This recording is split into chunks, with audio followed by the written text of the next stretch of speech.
Hello chess enthusiasts, my name is Miha and welcome to my chessrealm YouTube channel. So we are still at the European Championship. Nice game from the 5th round between Burak Firat and Andrei Volokitin. Let's see what happened in the game. Burak Firat had white pieces and he started with e4, c5, knight to f3, d6, d4, c captures on d4, knight 3 captures, knight to f6, knight to c3 and now a6. And we have Najdorf variation of Sicilian defense, so we are expecting a very sharp battle. White plays bishop to e3, e5, attacking the knight. Knight goes back to b3, now bishop to e7, f3, black castles king side, and now queen to d2. So far so good, more or less everything according to the theory. Now usually bishop to e6 and later with knight from b goes to d7 are the most common replies, but black wastes no time. b5 was played immediately. White castles queen side, and now black plays bishop to d7. Now usually in this position white tries with knight to d5, undermining this defender of pawn on d6, so actually usually on d7 knight from b is placed there, because if white tries with bishop to g5, undermining this defender of d5 square, well, here in this position black can respond with b4, even if white captures on f6, bishop recaptures.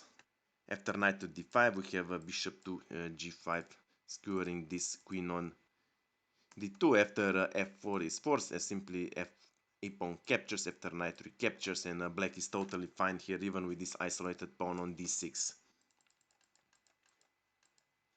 So in the game white plays a3, preventing this unpleasant b4 pawn push. Black plays knight goes to c6, and now white plays knight to d5, trying to remove this defender of a pawn on d6, and of course black has no other option but to capture knight on d5, e-pawn recaptures, attacking the knight. Well, knight goes back to a7, preparing to deploy it on c8 and later on b7, and now white plays f4, attacking pawn on e5. Of course, if black recaptures, white simply recaptures, and here black stays with the unpleasant isolated pawn on d6.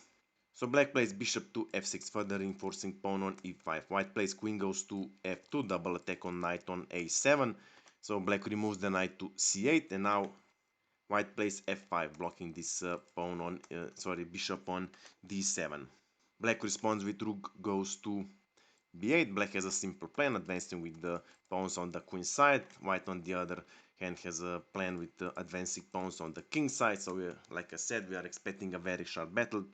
Maybe white should try with immediate h4, because then the pawn would be protected 2 times, so bishop wouldn't be able to capture it in the game. However, white plays g4, and here maybe it was time for black to play bishop to h4, because then h-pawn will block and wouldn't be able to arrive at the h4 square, therefore limiting the attack from white.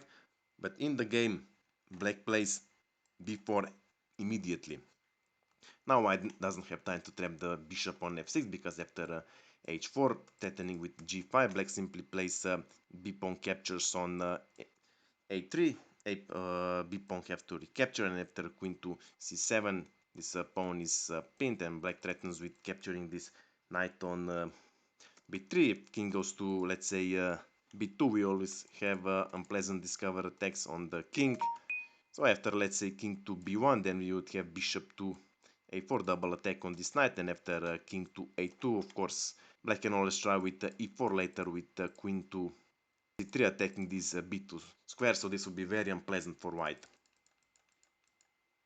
So in the game, white doesn't want to capture this pawn on b4, because then rook recaptures, opens additional lines for black to attack, so white has decided to sacrifice pawn. a4 was played, bishop captures on a4, white has sacrificed one pawn, but now white plays h4, threatening with the g5. Well, bishop here, if it goes back to e7, doesn't have a bright future, because this pawn on d6 is really bothering him. So in the game, black plays e4, creating additional square on e5, and after white plays g5, black plays bishop to e5. And white continues with the attack, f6 was played. Well, black has to be careful. Of course, g6 is out of option, because if white plays h5, when this pawn is gone, either capture or pawn capture, then after queen to h4 we have a devastating attack on the black king. But here in this position, actually, black could have easily captured pawn on f6. After g pawn recaptures, queen recaptures. Well, believe it or not, white cannot develop any serious attack, and black also double attack this pawn on b2, so queen would have no other option but to capture queen on f6 after bishop recaptures. Yeah, black is 2 pawns up, but look, some pawns are going to be captured. Computer still thinks this is a relatively equal game for both sides. In the game, however, black saw the things a little differently. Bishop captures knight on b3. White has no other option but to recapture it, and now queen goes to a5, preparing to invade on the first rank. Well, white could have easily played bishop to d4, protecting this pawn on b2, and of course, if black still tries to invade, queen to a1 check, king can easily go to c2, attacking queen on a2 after queen goes to a2. Even after this knight is gone, trying to deliver a check with the rook, white can easily defend with bishop to c4. There's no problem here for white.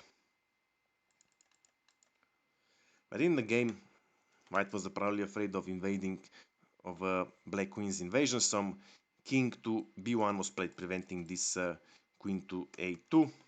Black continues with the attack. Knight to b6 was played. Now f pawn captures on g7. Black recaptures with bishop. Now let's see where we are. And maybe here in this position, white should have tried with bishop to d4, neutralizing this incredible pressure from the bishop on g7. Well, let's see. After bishop to d4, black cannot simply capture with knight on d5, because after a bishop captures on g7, king recaptures, we have queen to d4 check, and here also white gains another piece. And if, for example, black would try with queen to d5, white simply plays queen to e3, threatening bishop to g2, gaining another pawn. And even if black captures on d4, simply rook recaptures, attacking the queen. This point is going to be captures, and white has a totally fine game even with the pawn down.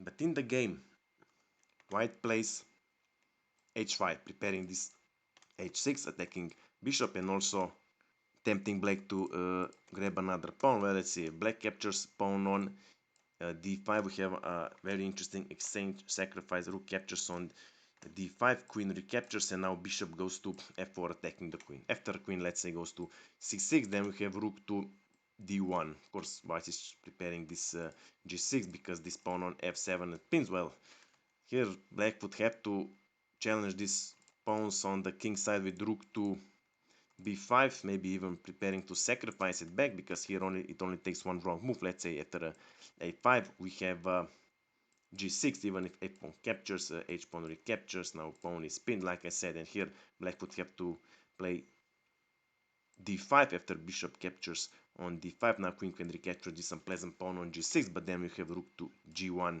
After queen goes, let's say, to h7, we have queen to g2, creating tremendous pressure on the black king, and it only takes a bishop to d4, or maybe even bishop to e4, deflecting black queen, and black is done here.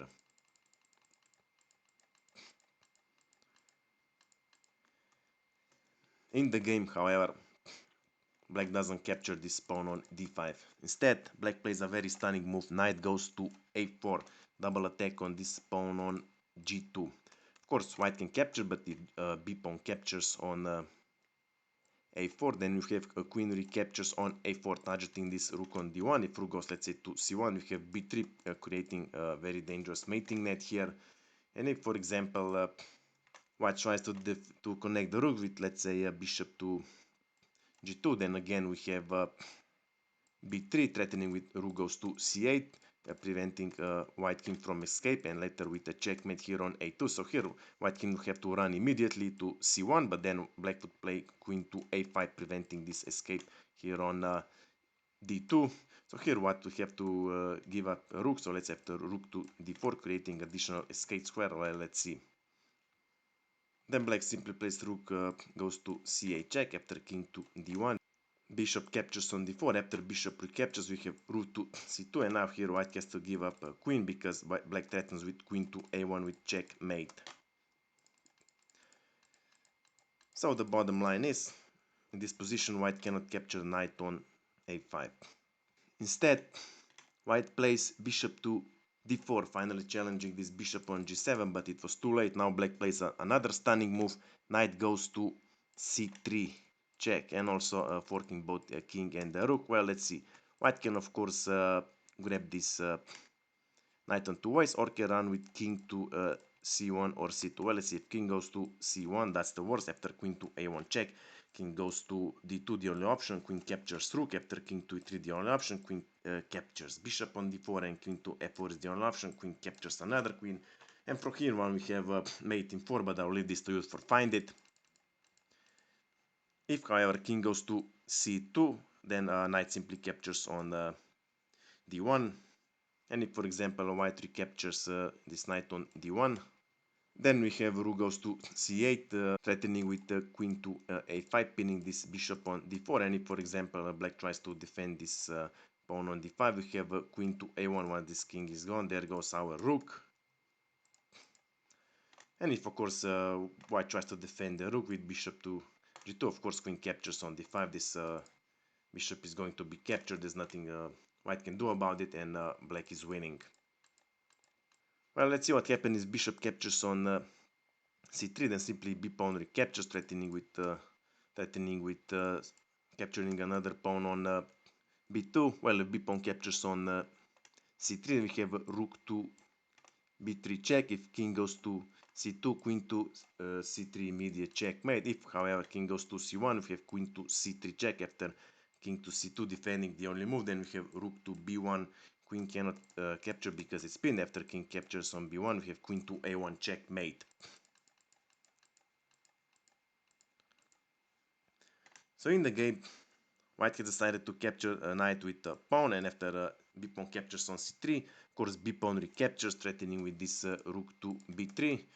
Well, let's see. Queen to a2 doesn't help, then simply queen captures on d4, threatening with taking this rook on h1. Of course, bishop cannot move and is going to be captured because this rook is not protected. After, let's say, bishop to g2, connecting the rooks, black can try with rook to d3, deadly attack on the king. And if, for example, king goes to c2, of course, queen to f5, threatening with discover attack on the king. There are many ways for black to finish the white king. I cannot cover them all, but in this position, black is definitely winning. So in the game, white has decided to play bishop to f4, protecting this pawn on b3, and now black plays queen to a4. Of course, pawn is pinned, so cannot capture the queen. And now white plays h6, attacking this bishop on g7, but black is on the move and black's rook goes to b3 check. King goes to, let's say, to c2, we have queen to a2, king to c1, and queen to b1 checkmate. If, however, king goes to c1, we have queen to a1, king to c2, and queen to b2 checkmate. So in the game, white captures rook on b3, queen recaptures, it's check. King has two options. If king goes to a1, we have c2, and black threatens with queen to a3 with checkmate. Queen to e3, trying to prevent this queen to a3 checkmate doesn't work, because then bishop simply captures on d4, and after queen captures, we have queen to a3 checkmate. So in the game, white plays king goes to c1, and now queen to a3 check. Again, king has two options. If king goes to c2, it's queen to b2 checkmate immediately. So in the game, white plays king goes back to b1, and now rook to b8 check. Let's see what white can do. Of course, if king goes to c2, queen to b2 checkmate. If, however, white tries to interfere on the b file after bishop to b6, we simply have c2 check. If king captures on c2, we have queen to b2 again checkmate. And if queen captures on c2, we have queen to a1 checkmate. And realizing that all is lost, in this position, Burak Firat resigned the game.